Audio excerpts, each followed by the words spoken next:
Bonjour à tous, bienvenue au webinaire Sensio. Donc aujourd'hui, on va parler des analytics S4HANA. Vous avez un chat qui est disponible donc dans l'application de webinar qui va vous permettre de poser vos questions. Donc vous pouvez les poser en cours de webinaire et comme ça nous permettra d'avoir une liste de choses auxquelles on pourra répondre vers la fin. Voilà, donc on va prendre 45-50 minutes de présentation et ensuite on gardera une dizaine de minutes pour prendre vos questions et pour essayer d'y répondre. Voilà, donc merci d'avoir pris du temps pendant votre pause déjeuner. Alors, déjà peut-être quelques présentations rapides. Donc, première chose, mais très rapidement, puisque c'est pas le but de faire de la pub, mais juste pour que vous sachiez un peu plus qui nous sommes, notamment suite à la fusion qui vient de se dérouler entre Sensio et Caramba. On travaille principalement sur trois lignes de produits, sur tout ce qui est ERP, avec des projets de bout en bout dans S4HANA, avec les analytics S4HANA qui est le sujet du jour, avec les fonctions intégrées de PM de S4HANA. On fait beaucoup de projets également de BI et d'analytics, donc soit dans des contextes S4HANA, soit dans des contextes plus classiques avec du BW, du SAC et des choses comme ça. Et ensuite, on fait également beaucoup de projets EPM, jadis beaucoup sur BPC, aujourd'hui plutôt sur SAC Planning. Voilà.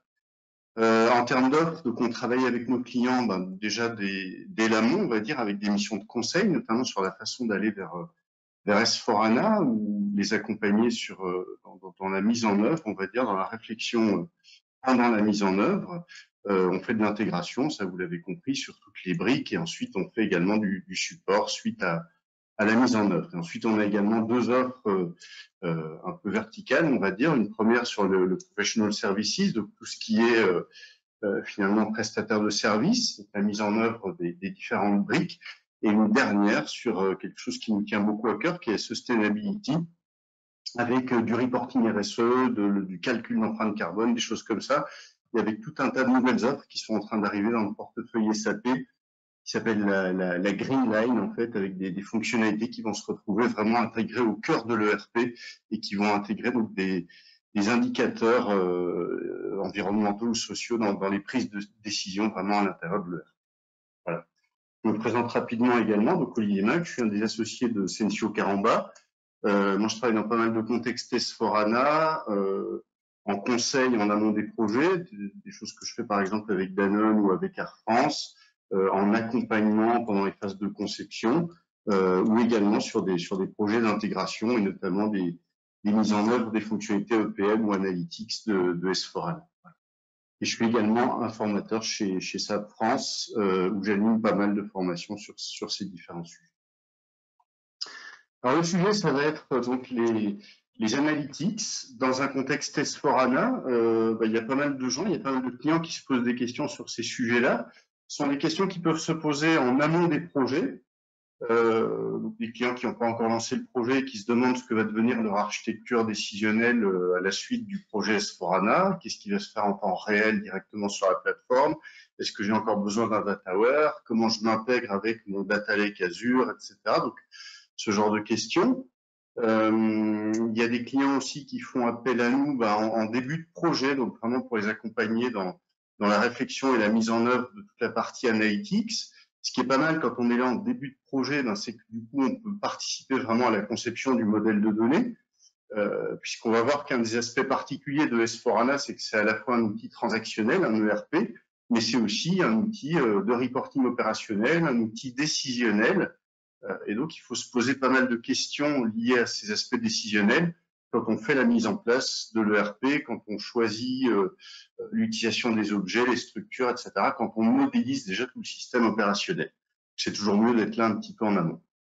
Et ensuite, on a pas mal de clients qui nous appellent en milieu de projet aussi, se rendant compte que tous ces aspects reporting et analytics, ils ont été mal pris en compte par le projet d'une manière générale, plein de raisons qu'on abordera plus tard, et qui se rendent compte que pour la recette qui commence à s'approcher ou pour la mise en production, il leur manque tout un tas de reporting, tout un tas de possibilités d'aller analyser les données, d'aller vérifier les données qui vont être prises, d'aller valider des flux opérationnels et ainsi de suite. Et du coup, ben là, on arrive pendant le projet. Alors, quelques mots, alors je ne vais pas vous redécrire ce que c'est S4HANA, parce que je pense que là-dessus, vous êtes tous au courant de ce qu'il y a dans S4HANA. Ce qui est important ici, quelque part, c'est de bien comprendre que S4HANA va intégrer justement des fonctionnalités, on va dire, de reporting opérationnel en temps réel, en self-service, et le self-service, c'est vraiment un point très, très important. Et que donc, ces besoins-là, il faut les intégrer dans la conception de départ du mode. Donc cette capacité à avoir des analytics temps réel, c'est une des innovations majeures de S4HANA, et pourtant souvent ça reste le parent pauvre des projets. Alors pourquoi est-ce que c'est le parent pauvre? Parce que d'abord, c'est pas forcément un aspect qui a été pris en compte au moment de l'appel d'offres, au moment de la réflexion, au moment du scoping et ainsi de suite. Donc dans la plupart des propositions de projets S4HANA, on retrouve l'activation des fonctionnalités standards de reporting, et puis c'est tout. Voilà. Et d'ailleurs, en général, bien qu'on ait inclus dans le forfait finalement toutes ces fonctionnalités standards, les utilisateurs ont du mal à se retrouver, l'équipe projet a du mal à trouver, à identifier quelles sont les possibilités de reporting standards qui sont contenues dans l'offre et dans la machine. Ensuite, bien entendu, il y a une notion de manque de temps sur les projets ERP d'une manière générale, on passe son temps à courir après le temps, et effectivement, tous ces analytics, ça passe souvent en priorité 2, vu ce manque de temps. D'où l'intérêt parfois de faire intervenir une deuxième équipe à côté de l'intégrateur principal qui vient s'occuper de tous ces éléments-là et qui permet d'éviter d'être dans le chemin critique. Et ensuite, un dernier point, un manque de culture décisionnelle aussi, parfois dans les équipes de consultants ERP, dont c'est pas forcément le métier de base. Il y a vraiment cette culture des process et du transactionnel, et pas forcément la culture décisionnelle.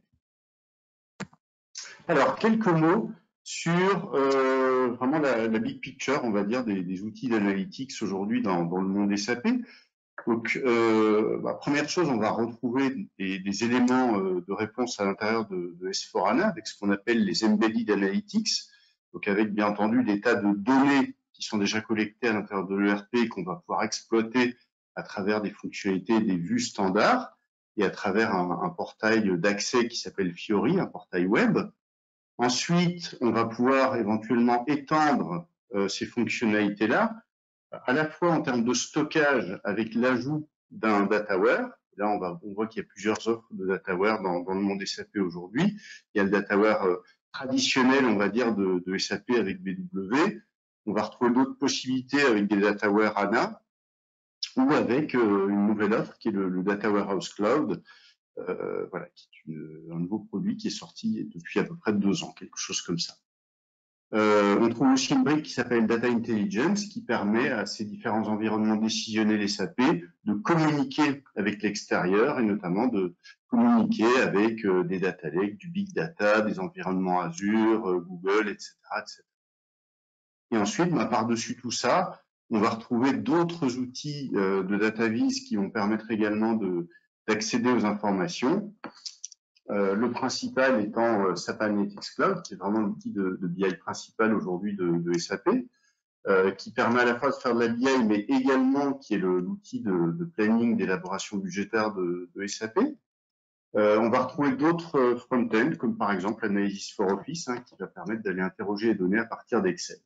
Ensuite, bien entendu, on peut retrouver d'autres outils de data vis tiers qui peuvent se connecter sur les data lakes et ainsi de suite, voire dans des environnements SAP avec parfois des fonctionnalités un peu réduites.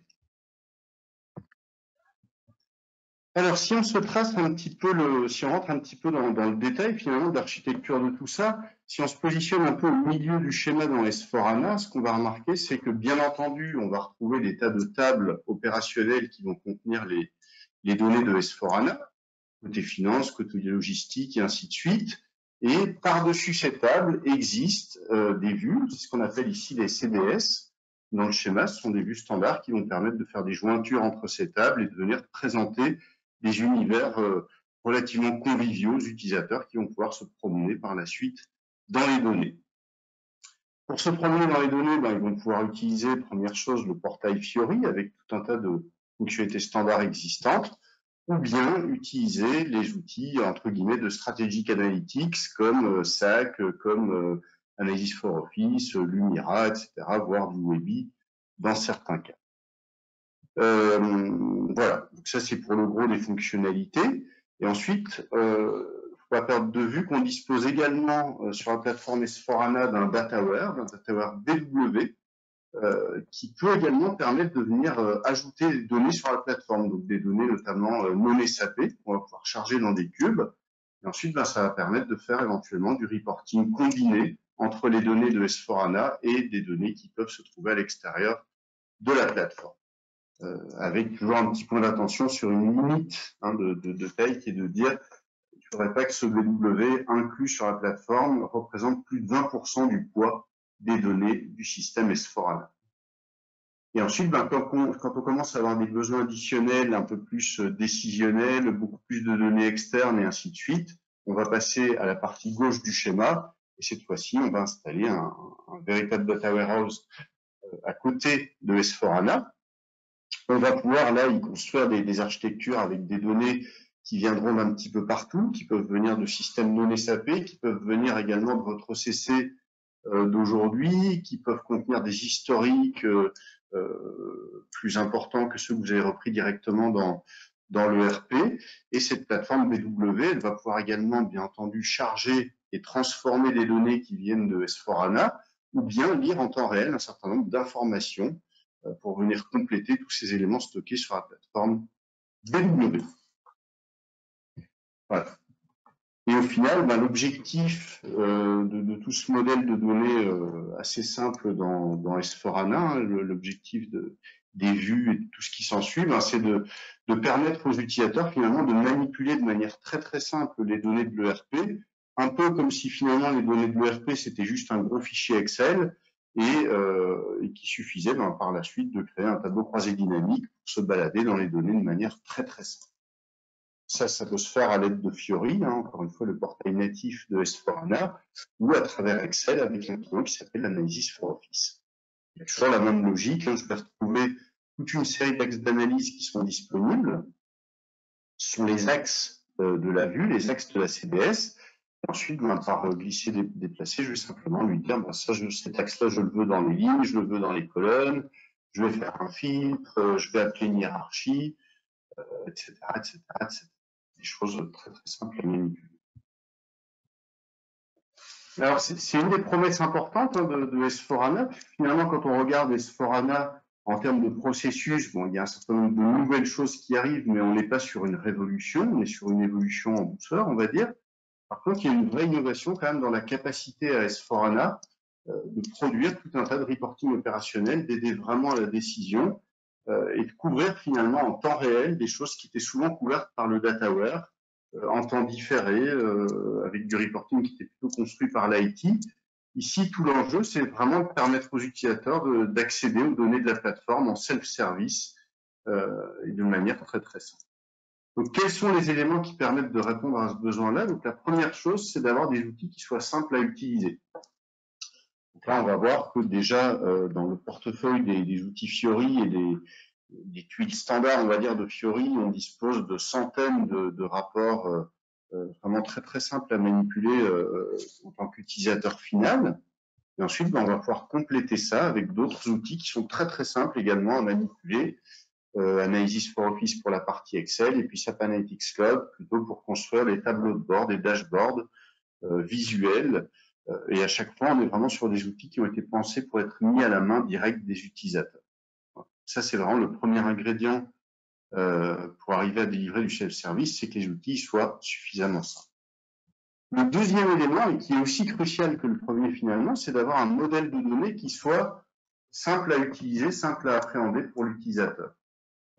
Et là, il y a vraiment une différence très très forte entre le modèle de données qui était celui de l'ECC, qui était vraiment un modèle de données en silo, où on avait vraiment un découpage en modules, et chaque module avait ses propres données, Si on prend simplement le silo finance, on avait les données de la compta, les données de la compta des IMO, les données par centre de profit, le reporting par centre de coût, par ordre interne, COPA, etc. Donc, tout un tas de silos de données. Et ensuite, quand on passe à S4HANA, on voit que tous ces silos ont été complètement fusionnés en une seule structure qui s'appelle le journal universel, qui est la table ACDOCA, et qui contient finalement les axes d'analyse qui étaient parsemés un petit peu dans tous ces sous-modules. Et donc au final, sur le domaine finance, l'utilisateur il se retrouve avec un espèce de gros fichier Excel qui est l'ACDOCA, qui contient tous les axes de la compta et du contrôle de gestion, et il lui suffit de manipuler ces axes comme il le souhaite. On retrouve un petit peu la même logique sur la gestion de stock avec une grosse table qui s'appelle la MatDoc, très très transparente également, qui permet de manipuler la gestion des stocks. Voilà. Et puis on va retrouver d'autres simplifications sur le modèle de données. L'autre élément, bien entendu, important, c'est d'avoir accès aux données en temps réel, de ne plus se retrouver dans la situation du dataware où on attend l'extraction de la veille et ce genre de choses. Et puis le dernier, c'est d'avoir du reporting performant. Et là-dessus, du reporting performant, ça passe par des tas de choses, par un tas d'optimisation. Bien entendu, ça dépend de la modélisation. C'est permis en grande partie par le fait que S4HANA, comme son nom l'indique, est porté par une plateforme qui stocke ses données dans la mémoire vive, une plateforme in-memory, qui est un des ingrédients justement de la performance du report. Alors, par-dessus toutes ces tables, on va retrouver une notion de modèle de données virtuel. Le modèle de données virtuel de S4HANA, c'est ce qu'on appelle les CDS. Et les CDS, en fait, c'est un empilement de vues qui vont permettre de présenter les données à l'utilisateur de manière conviviale. On va retrouver un premier niveau de vue, en fait, qui va directement aller lire les tables et présenter les données des différentes tables, qui va pouvoir éventuellement ajouter aussi des champs virtuels, des champs calculés, des choses comme ça. On va retrouver des étages de vue qui servent à rassembler, venir faire des jointures entre toutes ces données. Et ensuite, on va retrouver un dernier étage de vue qui sert à présenter à l'utilisateur un ensemble d'axes d'analyse et un ensemble de ratios qui vont parler directement aux utilisateurs métiers et qui vont leur permettre de manière très simple de naviguer dans les données. Alors, des vues, il y en a aujourd'hui énormément dans le système. Là, j'ai fait une petite capture d'écran d'une version 2020, donc de la dernière version, la version de S4 on-premise. Et vous voyez que la 2020 contient 43 911 vues. C'est relativement énorme. Alors, heureusement, les vues qui nous intéressent véritablement en reporting, c'est ce qu'on appelle les vues de consommation. Et ici, on voit que le nombre de vues de consommation il est juste de 10 362. Ça reste quand même relativement considérable. Donc en tant qu'équipe projet, on va dire, et en tant que consultant, si on n'a pas trouvé son bonheur dans les tuiles déjà livrées en standard avec le produit, on va pouvoir aller chercher là-dedans à travers des mots-clés, à travers des sélections et ainsi de suite, et puis explorer le champ des possibles au niveau des vues standards. Et ensuite, bien entendu, on pourra étendre ces vues, on pourra ajouter de nouvelles vues et tout ce qui s'ensuit. Donc l'outil qui permet d'aller analyser et découvrir toutes ces vues, c'est ce qu'on appelle le View Browser. C'est une tuile dans l'environnement Fiori. Alors quand on cherche des rapports, quand on cherche un petit peu quelles sont les possibilités de la plateforme, on dispose d'un outil qui s'appelle la Fiori Apps Library. Donc c'est un site disponible, accessible à tout le monde en ligne. Il se trouve ici. Et il vous permet en fait de recenser version par version quelles sont toutes les tuiles, toutes les applications Fiori qui sont disponibles sur la plateforme.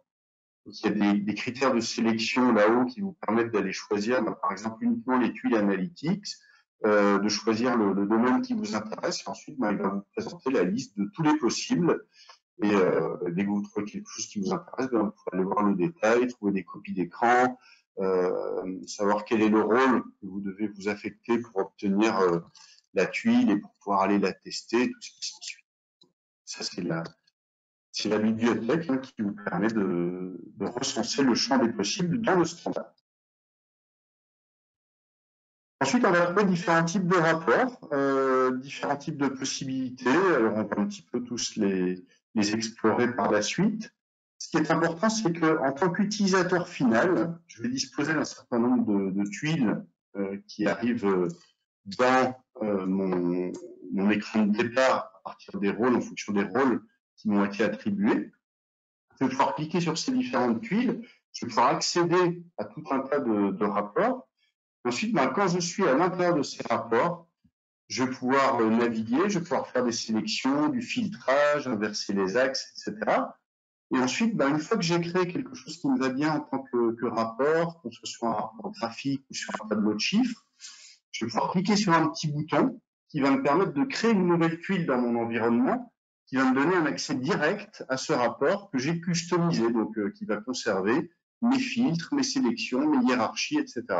Donc ça me permet petit à petit, en tant qu'utilisateur final, donc c'est vraiment la notion de self-service, de me constituer ma bibliothèque de rapports que je vais utiliser de manière régulière. Et puis je peux également partager ces rapports avec mes collègues en l'envoyant par email à mes collègues, et ensuite à partir de ce lien, ils peuvent également accéder au rapport et à leur tour sauvegarder cette tuile de leur côté dans leur écran de départ. Voilà. Donc ça c'est le point d'accès, le Fiori Launchpad. Ici on le retrouve en direct. Alors dans ce Fiori Launchpad, vous allez retrouver à la fois des tuiles qui vont, ce qu'on appelle des tuiles transactionnelles, qui vont vous permettre de faire le boulot au jour le jour, par exemple d'aller passer une commande ou passer une OD comptable, ou de lancer des programmes de clôture. Et puis, vous allez trouver des tuiles analytiques, comme ici l'indication de la position de cache du jour, le DSO, ce genre de choses, tout un tas d'indicateurs.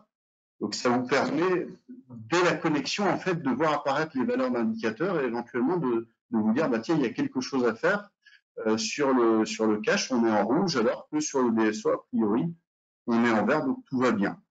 Et ensuite, en tant qu'utilisateur, quand je clique et que je vais voir le contenu de la tuile, là aussi, au moment où je vais rentrer dans la tuile, alors je suis déconnecté, c'est pas très grave. Je m'en doutais, c'est pour ça que j'ai fait des copies. Voilà. Bon, c'est pas grave. Donc quand je vais être dans cette tuile, je vais pouvoir directement sauvegarder une tuile qui va m'être propre à partir des sélections et ainsi de suite que j'ai faites.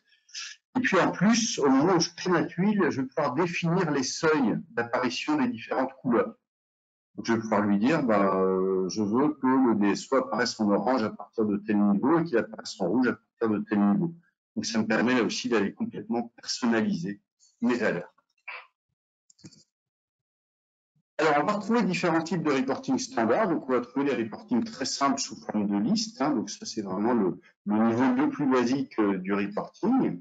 On va trouver d'autres types de listes qui permettent du coup d'accéder à un peu plus de détails. C'est souvent le sens de la petite flèche ici qui permet d'accéder à plus de détails. On est souvent sur des choses qui sont entre les analytics et l'opérationnel. C'est-à-dire que derrière, en général, ça permet d'aller déclencher des actions, d'aller modifier une fiche client, d'aller traiter une commande, d'aller débloquer une livraison, etc., etc. Donc, on est vraiment entre le reporting et l'opération. Ensuite, on va retrouver les tuiles de type indicateur. Donc ça, c'est l'élément dont on parlait juste avant. Ce sont des tuiles qui présentent déjà un indicateur dès le départ. Et ensuite, quand je clique, je peux avoir plus de détails et éventuellement, encore une fois, être mené vers un certain nombre d'actions possibles pour corriger les éventuels soucis. Donc, quand je clique sur la tuile, soit j'affiche des rapports relativement simples comme celui qu'on voit derrière, ça peut être des tableaux de chiffres, ça peut être du graphique, ça peut être un mélange des deux. J'ai souvent accès à toute une série d'analyses. Généralement, derrière, on a 5 ou 6 analyses derrière les tuiles standards. Ensuite, derrière certains indicateurs, quand on clique, on va trouver ce qu'on appelle des chemins d'analyse. Alors, les chemins d'analyse, ça nous permet d'aller construire des espèces de petites stories, des petits decks de slides, de PowerPoint, on va dire, qui permettent de répondre à un certain nombre de questions successives. Donc, par exemple, ici, on tombe sur un chemin d'analyse qui nous affiche d'abord le DSO pays par pays. C'est un peu mon point de départ. Et puis, je me dis, tiens, en plus du DSO, moi, ce qui m'intéresserait, ça serait d'aller voir par client quel est le chiffre d'affaires sous forme d'un camembert. et là, j'obtiens un camembert du chiffre d'affaires par client. Alors, on a beaucoup de clients au niveau mondial, donc mon camembert, il y a des toutes petites parts. Donc, je me dis, bah, tiens, je voudrais filtrer tout ça, par exemple, sur 2 pays.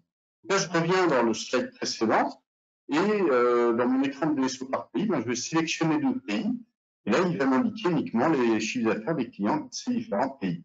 Et là, je vais pouvoir à nouveau me concentrer un peu plus, et puis choisir mes tranches de camembert, choisir mes clients. Je vais lui demander, bah, pour ces 4 clients, pour ces 5 clients sélectionnés, je voudrais voir les créances ouvertes par client sous forme d'un diagramme en bas. Voilà, et je l'obtiens. Et ainsi de suite, et ainsi de suite. Donc, les chemins d'analyse, ça permet d'aller se construire des petites analyses personnalisées. Et comme vous le voyez, c'est vraiment quelque chose d'extrêmement simple à utiliser. On est vraiment dans des outils à la main des utilisateurs de métier. La deuxième grosse typologie de rapport, ça va être ce qu'on appelle des rapports de type Design Studio. Ce sont des rapports de type tableau croisé dynamique. On va voir apparaître à l'extrême gauche du schéma les axes de la vue, les axes de la CDS, les axes disponibles, les mesures aussi, hein, les indicateurs. Et ensuite, je vais lui dire, bah, je veux cet indicateur dans les lignes, dans les colonnes, etc. Je vais construire mon rapport, je vais filtrer, je vais aller chercher une hiérarchie, ainsi de suite. Je vais demander à voir des choses sous forme graphique ou sous forme de tableau de chiffres. Et une fois que j'ai l'analyse qui me correspond bien, encore une fois, je vais lui dire sauvegarde-moi une tuile. Et là, je conserve mon analyse avec tout son contexte. Autre type d'analyse standard, c'est ce qu'on appelle les fact sheets. Donc là, on va s'intéresser à un objet du système et on va essayer de pouvoir répondre à plein de questions par rapport à cet objet. Donc, par exemple, ici, on a une des fonctionnalités principales qui est le client, hein, la vision du client. Et dans cette tuile analytique standard, on va pouvoir visualiser, bien entendu, des données de base, hein, quelles sont par exemple les coordonnées du client, les informations de la fiche client. Et ensuite, on va avoir également tout un tas de données transactionnelles. On va voir quelles sont les offres en cours pour ce client, quelles sont les commandes en cours, les contrats, les livraisons en retard, les factures, etc., etc. Donc d'avoir toutes les infos sur mon client en un seul coup d'œil. Et à partir de là, bien entendu, je vais pouvoir passer, sauter vers des tas de possibilités, alors non seulement d'analyse, mais aussi d'action, aller modifier une commande, aller débloquer une commande, aller augmenter le plafond de crédit d'un client. Voilà, donc on a tout un tas de menus qui apparaissent et qui permettent de passer véritablement à l'action.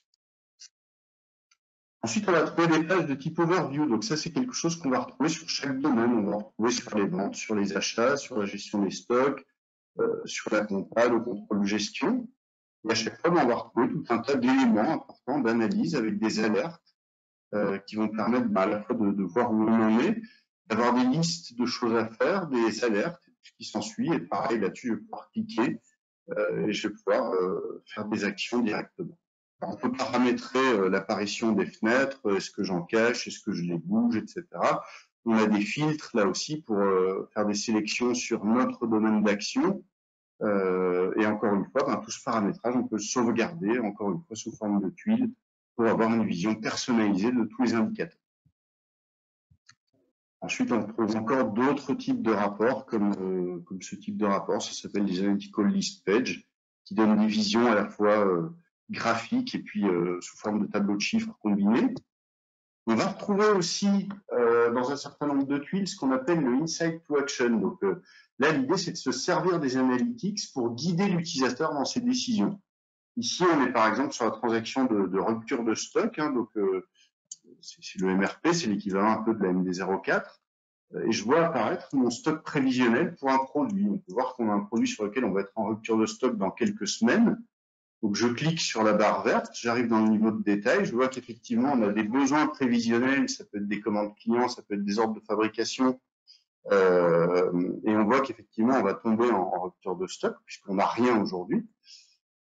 On a un réappro qui est prévu, mais qui est prévu beaucoup trop tard, à peu près dans un mois. Donc, le système nous propose des solutions. Il va nous dire, ce qu'on pourrait faire, c'est passer une commande auprès de tel fournisseur ou de tel autre fournisseur. Ce qu'on pourrait faire, c'est fabriquer le produit dans telle ou telle usine. Donc, il vous propose des choses. Il vous donne des ratings aussi, des petites étoiles, et là, vous pouvez sélectionner ce que vous voulez faire.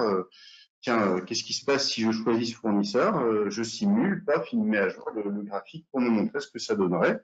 Et ensuite, quand j'ai fait mon choix, je lui dis apply. Et là, il peut créer une demande d'achat, il peut créer une commande, il peut créer un ordre planifié pour résoudre le problème. Donc, on est vraiment dans un mix d'analytique, on va dire, et de transactionnel.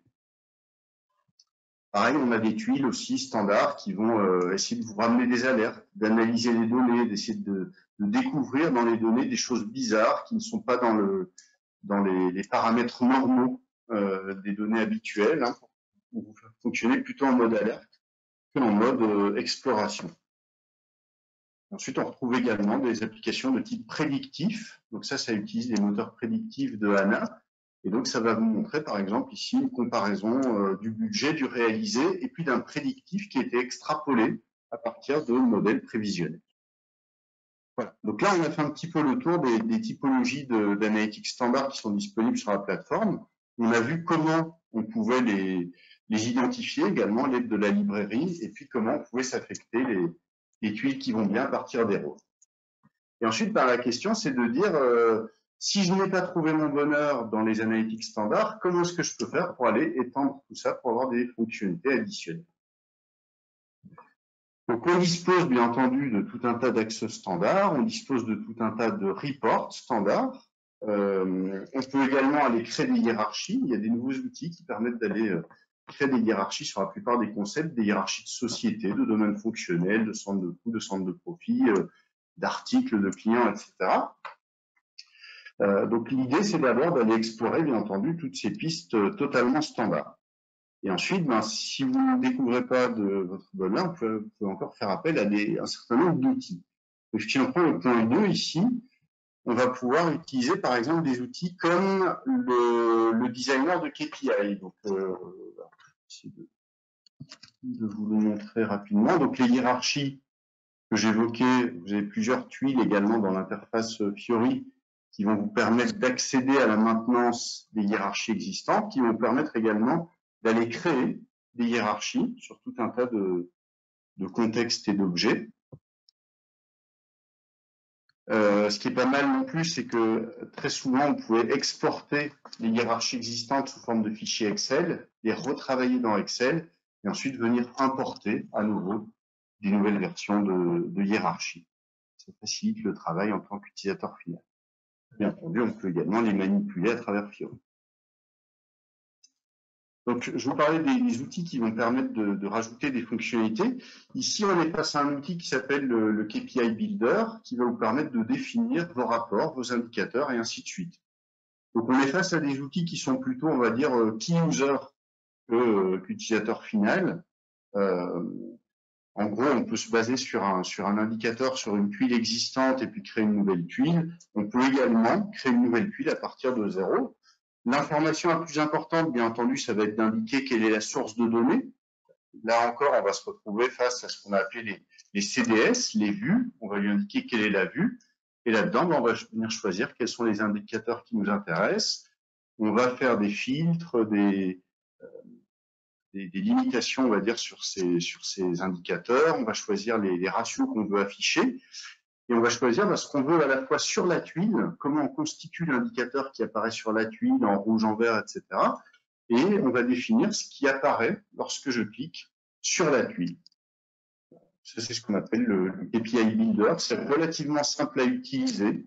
Je définis aussi le type de tuile, le type de graphique qui apparaît sur la tuile, et ensuite tout ce qui se trouve derrière. Voilà, donc là on a fait un peu le tour des premiers outils ici, le KPI Designer. Le View Browser, je vous en ai parlé, c'était l'outil qui permet d'aller visualiser toutes les vues existantes dans le système. Là aussi, c'est une tuile Fiori standard. Ensuite, on continue à descendre un peu dans les fonctionnalités de montée en puissance de design, on va dire. Et on dispose d'un outil qui s'appelle le Query Designer. Le Query Designer, c'est également un outil qui se présente sous forme d'une tuile Fiori. Donc là aussi, on est plutôt sur du key user, mais c'est pas quelque chose de très compliqué. Pour ceux qui ont fait notamment du Query Designer dans BW, on est vraiment sur des logiques très similaires. Donc là aussi, on va lui indiquer quelle est la vue à partir de laquelle on veut faire son analyse, quelle est la CDS. Il va nous présenter tous les indicateurs et toutes les dimensions. Et à partir de là, on va pouvoir construire des choses structurées. Pour ceux qui ont fait aussi de l'ERP, ça peut correspondre un peu à ce qu'on faisait avec du Report Painter, avec ce genre d'outils. On va pouvoir définir quels sont les axes que l'on veut pouvoir utiliser, quels sont les axes qu'on retrouve par défaut en ligne et en colonne, et puis on va pouvoir définir des structures de reporting, des structures de données relativement complexes. Par exemple, ici, je suis en train de construire une ligne de reporting qui s'appelle les net sales. Je vais pouvoir lui dire, j'utilise, pour constituer cette ligne, j'utilise tel ratio, et ensuite, je vais restreindre ce ratio sur une valeur de domaine fonctionnel et éventuellement sur un intervalle de compte. Donc, on va pouvoir vraiment faire des sélections très fines basées sur les différents axes d'analyse de la CDS pour constituer chaque ligne du rapport. Ça, ce sont un peu les lignes de base. Ensuite, bien entendu, on va pouvoir créer des lignes calculées. Si, par exemple, on a une ligne qui est la marge, qui est égale tout simplement au chiffre d'affaires moins le coût des ventes. Une fois qu'on a défini cette structure, finalement, de reporting, cette query, on va pouvoir l'utiliser par la suite avec l'outil Design Studio que vous avez vu tout à l'heure. On va retrouver la structure d'indicateurs qui a été définie avec chacune des lignes individuelles. Ensuite, je vais pouvoir combiner cette structure avec toutes les autres dimensions que j'ai choisies dans mon analyse, filtrer sur une hiérarchie, etc., etc., etc.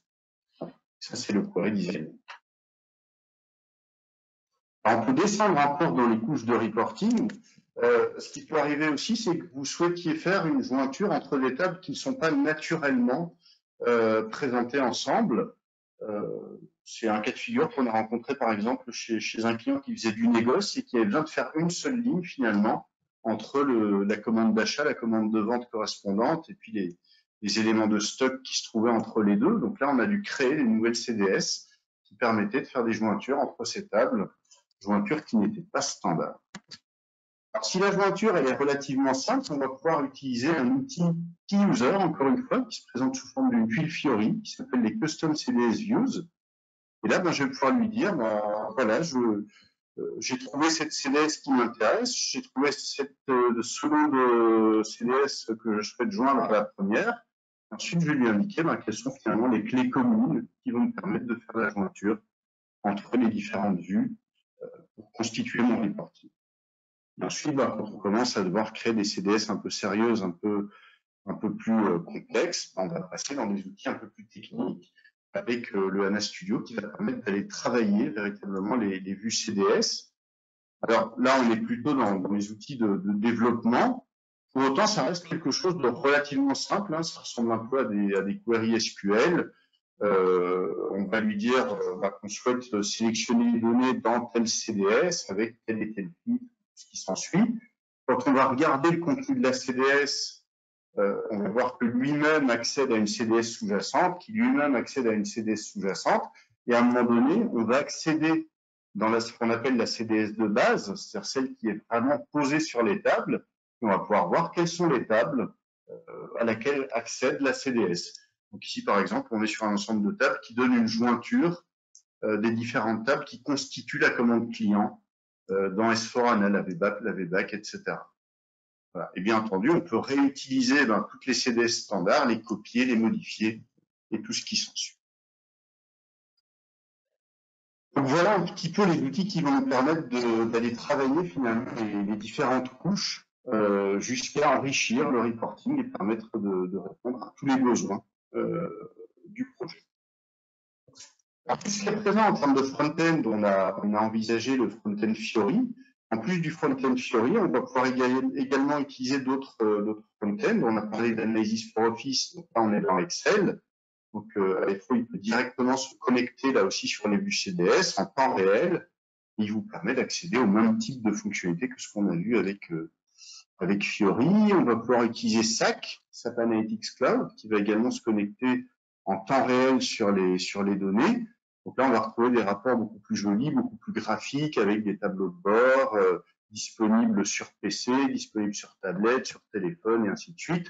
Ou bien dans ce qu'on appelle la Digital Boardroom, avec la possibilité du coup d'aller constituer des tableaux de bord basés sur des données en temps réel, basés sur un mélange de données du S4, de BW, etc. Voilà. et qui est également l'outil de planning aujourd'hui de SAP qui permet de faire de l'élaboration budgétaire, des simulations, du revenu forecast et tout ce qui s'ensuit. Voilà, donc on va retrouver des écrans plutôt graphiques comme ceci, qui en plus d'aller afficher les données présentes sur la plateforme, qui peuvent être du budget, du réalisé, ainsi de suite, vont permettre d'aller extrapoler les données. Ici, on est sur une utilisation du moteur prévisionnel, où il a essayé d'extrapoler votre série de données avec une prévision et puis un cône d'incertitude autour de la prévision. Ici, en plus, on est sur une appli SAC qui mélange du reporting et du planning, avec des fonctions ici qui calculent le compte de résultats prévisionnels à partir de tout un tas d'indicateurs, d'inducteurs et d'historiques. Voilà.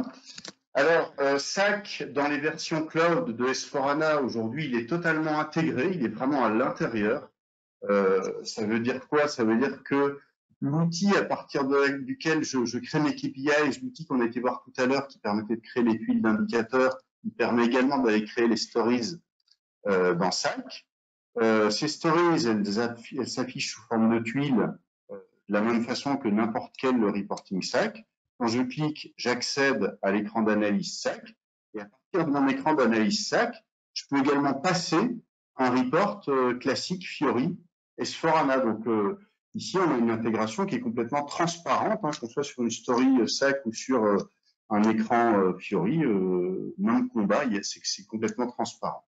Sur les versions on-prem, qui sont quand même ce qui est le plus utilisé par les clients, on a une partie de ces fonctionnalités. On peut créer des tuiles qui vont permettre d'accéder aux stories, mais par contre, on n'aura pas, voilà, on va devoir se connecter à SAC pour créer les stories, et on n'aura pas forcément la possibilité d'aller lancer directement les analyses Fiori à partir de ça. Voilà. SAC qui permet également de faire tout un tas de choses beaucoup plus puissantes que le reporting Fiori. Ici, on voit par exemple la possibilité d'aller interroger le système en langage naturel et de lui dire montre-moi le top 10 des clients, montre-moi la marge, etc. Directement, il va vous présenter des données, des graphiques qu'il a été chercher à droite et à gauche dans les différents cubes du système. Il va vous aider aussi, il va vous proposer différentes possibilités, il va vous dire qu'il a trouvé de la marge dans tel cube, dans tel cube.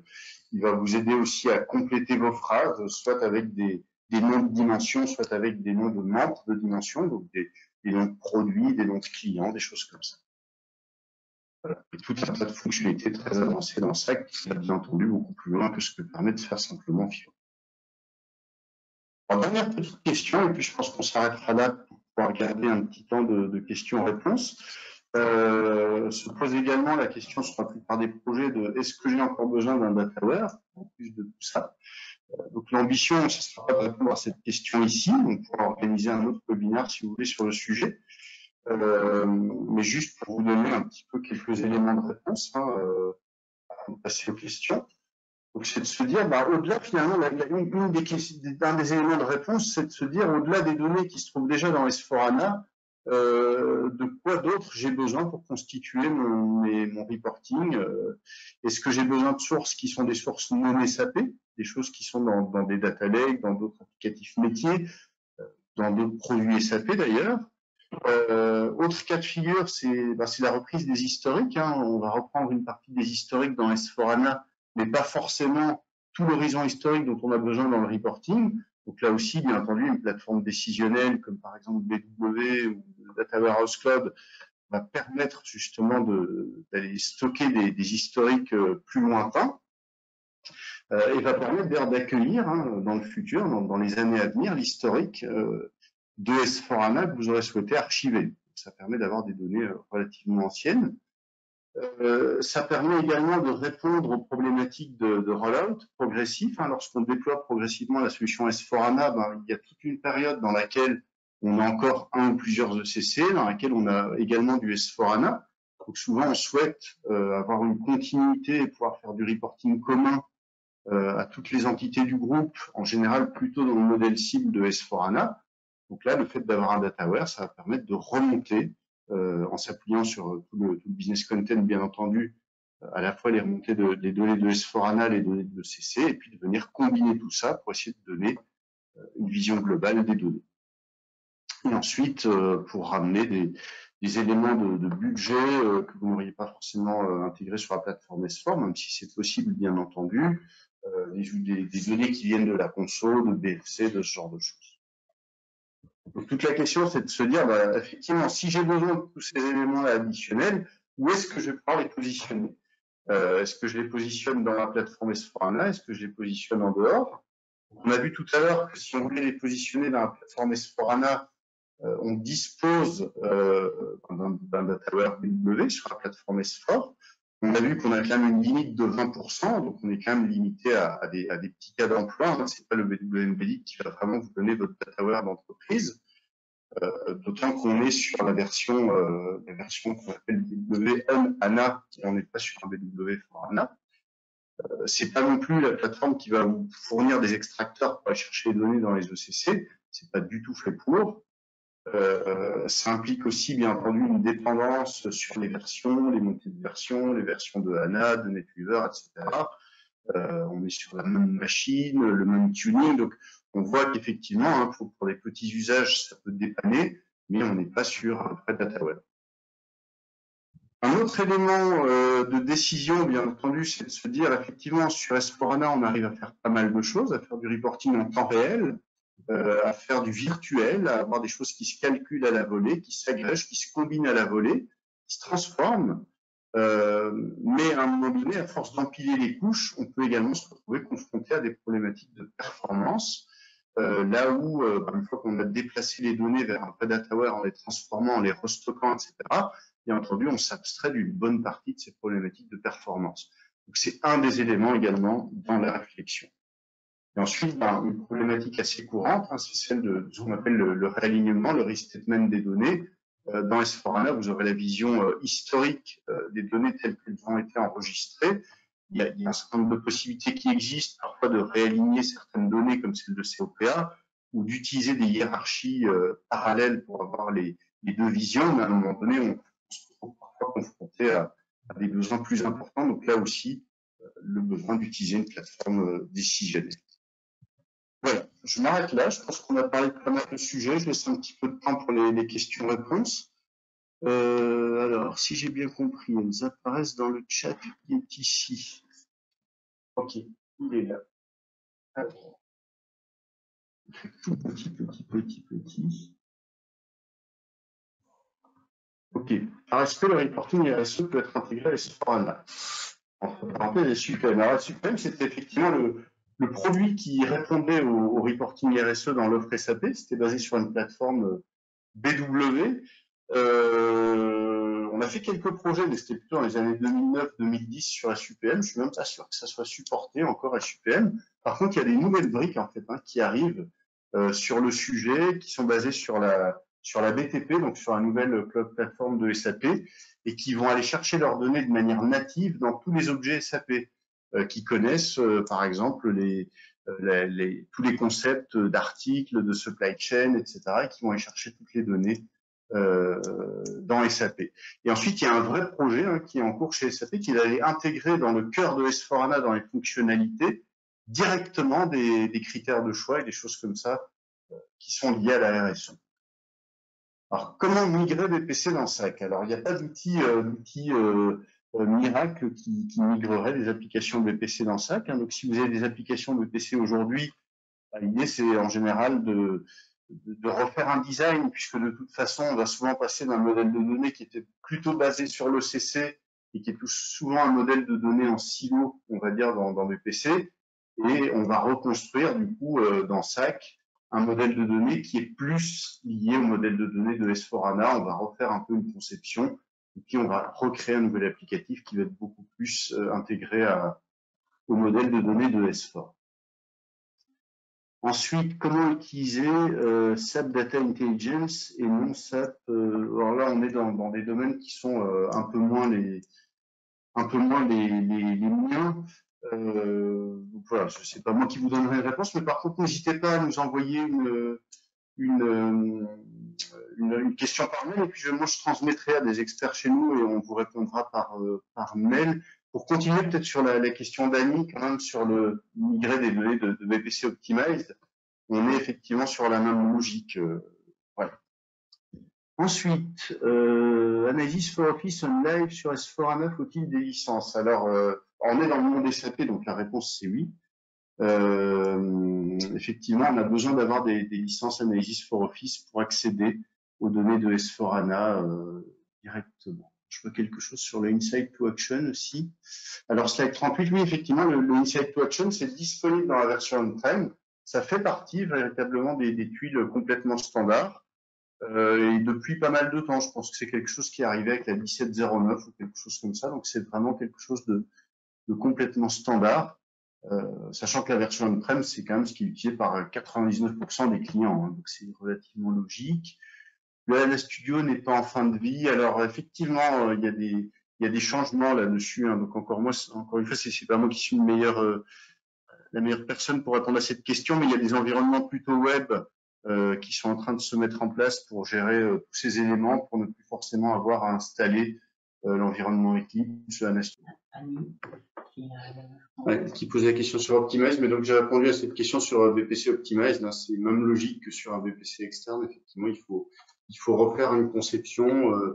Alors la conception peut-être pas justement, puisque la conception dans le cas d'Optimize a déjà été faite en tenant en compte le modèle de données de S4HANA, donc c'est relativement rapide de refaire en mode Analysis for Office quelque chose sur lequel toute la conception a déjà été faite à la base. Alors, il y a une question à slide 6 qui dit... C'était une question à laquelle tu as déjà répondu. D'accord, ok. Bah, du coup, j'ai répondu à toutes les questions écrites. Alors, comment ça marche? On attend d'autres questions? On s'arrête? Ok. Bah, écoutez, je vous laisse encore une petite minute pour poser des questions résiduelles. Et puis, si vous n'avez plus de questions résiduelles, moi, je vous souhaiterais une bonne fin de journée. Puis, je vous remercie beaucoup d'avoir été présent dans ce webinaire. Et n'hésitez pas, en tout cas, à revenir vers nous pour des questions additionnelles. Nous, on est toujours heureux de répondre à vos questions et de vous accompagner. Voilà.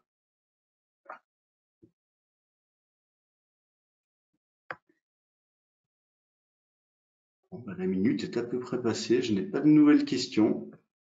Donc, je vous souhaite une très bonne fin de journée. À bientôt. Au revoir.